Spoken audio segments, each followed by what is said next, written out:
खुद से प्यार करना कोई स्वार्थ नहीं है।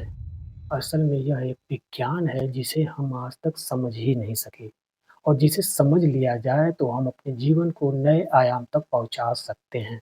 दोस्तों, इस भाग-दौड़ भरी ज़िंदगी में हम सबको खुश करना चाहते हैं, चाहे वो बॉस हो, फैमिली हो, दोस्त हो, लेकिन उसके चक्कर में कोई एक शख्स छूट जाता है जो हम खुद हैं। जब भी सेल्फ लव की बात आती है तो लोग इसे स्वार्थ मान लेते हैं। जबकि मनोविज्ञान और अध्यात्म ने इसे सिद्ध कर दिया है कि बिना सेल्फ लव के आप किसी से सच्चा प्यार और अपने जीवन में सफलता पा ही नहीं सकते।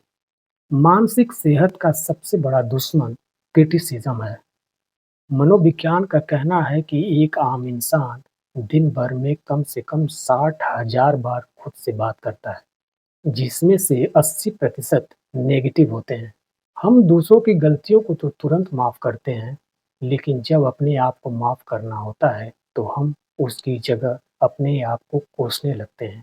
हम खुद से कहते हैं कि मैं कितना बेवकूफ़ हूँ, मुझे ये नहीं करना चाहिए था, मुझे यह नहीं बोलना चाहिए था, तुम्हारी शक्ल अच्छी नहीं है, तुमसे नहीं हो पाएगा। विज्ञान क्या कहता है? विज्ञान यह कहता है कि जब भी आप अपने आप को कोसते हैं, तो आपका दिमाग कॉर्टिसोल नामक एक हार्मोन को रिलीज़ करता है, जो आपके आत्मविश्वास को दीमक की तरह चाट जाता है। यह सेल्फ लव आखिर है क्या? अक्सर लोग अच्छे कपड़े पहनना, पार्लर जाना, कहीं घूमने जाने को सेल्फ लव मानते हैं, जबकि यह बाहरी चीज़ें हैं।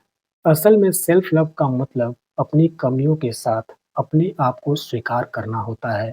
अपने आप को यह कहना होता है कि हम कोई मशीन नहीं हैं, हमसे गलती होना स्वाभाविक है, हम एक इंसान हैं। खुद से प्यार करने का मतलब यह भी है कि आप ना बोलना जान जाएँ। जब आप अपनी मानसिक शांति की कीमत पर दूसरों को खुश करना बंद कर देते हैं, असल में वहीं से सेल्फ लव की शुरुआत होती है। इसे एक कहानी से समझें तो बात क्लियर हो जाएगी। इस कहानी का नाम है संत और दो कटोरे। एक दिन की बात है, एक संत के पास एक व्यक्ति आता है। उसने बोला, बाबा मैं सबको खुश करने की कोशिश करता हूँ, सबकी भलाई करता हूँ, लेकिन अंदर से बिल्कुल खाली महसूस करता हूँ। इस पर संत मुस्कुराए और अपने पास रखे 2 मिट्टी के कटोरे लाए।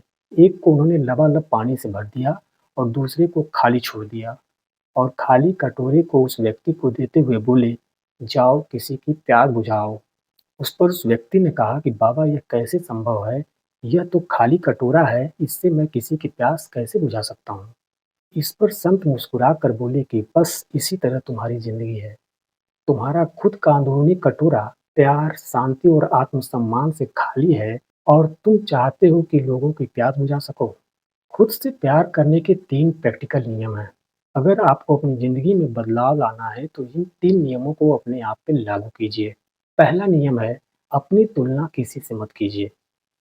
किसी दूसरे की सफलता देखकर अपने संघर्ष को भूल जाना कहाँ तक अच्छा है। आपकी लड़ाई आपसे खुद की है, किसी और से नहीं। दूसरा नियम है खुद को माफ़ करना। जो भी गलतियाँ आपसे अब तक हुई हैं, चाहे वो अतीत में हो, चाहे कुछ दिन पहले की, आप उसे माफ़ कर दें। आप खुद से कहें कि मेरी जितनी समझ थी, मैंने उस समय उतना ही किया। अब आप बदल चुके हैं। पुरानी गलती की वीडियो को पैर से खोल देना ही बुद्धिमानी है। रोज़ सुबह आईने के सामने खड़े होकर आपको यह बोलना पड़ेगा कि मैं तुमसे प्यार करता हूँ। और कोई एक ऐसी बात बोलिए जिससे आपकी हिम्मत बढ़े। क्योंकि आपका अवचेतन मन आपकी स्वयं की आवाज़ को सच मानता है। दोस्तों, आज के लिए इतना ही। अगर ये वीडियो आपको पसंद आया है तो इसे लाइक करें और मेरे पेज को फॉलो करें। धन्यवाद।